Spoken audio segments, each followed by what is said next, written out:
ক্ষমতায় যারা থাকে, ক্ষমতার মোহে চতুর্দিকে অন্ধকার দেখে, মনে করে আমার পতন আর হবে না। কিন্তু তোমাকে বুঝিবে যে গোকুলে বাড়ি শেষে।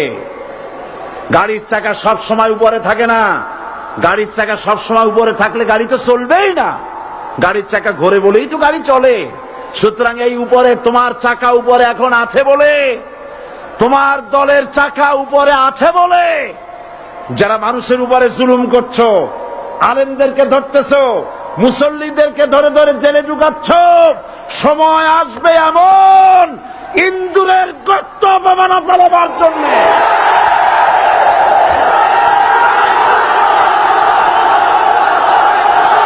আল্লাহর প্রতি অবিচল বিশ্বাস এবং আস্থার কথা বলেছিলেন শহীদ প্রেসিডেন্ট জিয়াউর রহমান।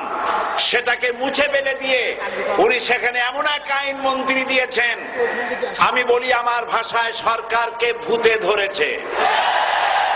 ভূতের পা নাকি থাকে পেছনের দিকে, সামনে যত এগোতে চায় তত পেছনে চলে যায়।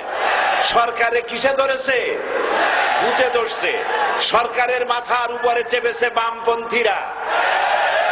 बर्बाद गुलिस्तान के लिए एक ही उल्लू काफी है।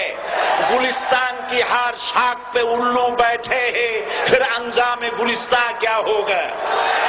ফুল বাগানের ধ্বংস করার জন্য একটা হুতুম পেঁচা যথেষ্ট, কিন্তু হুতুম পেঁচা বসে গেছে প্রত্যেক ডালে ডালে।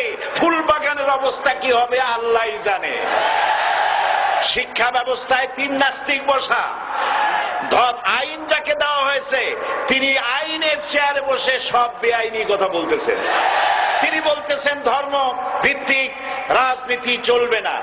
প্রধানমন্ত্রী আপনি বলেন নাই আমরা আপনার কল্যাণকামী, যেভাবেই হোক আপনি প্রধানমন্ত্রী হয়েছেন, যেভাবেই হোক আপনি সরকারে গেছেন, আমরা চাই 5 বছর আপনি চালান, কিন্তু ভালোভাবে চালান।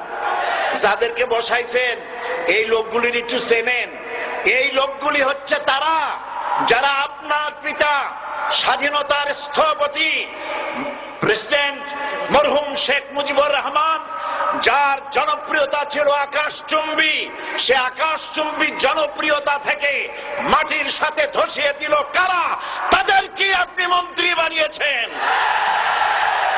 আপনার পিতার যে দশা তারা করেছিল, এরাও আপনার সেই দশা করে ছাড়বে।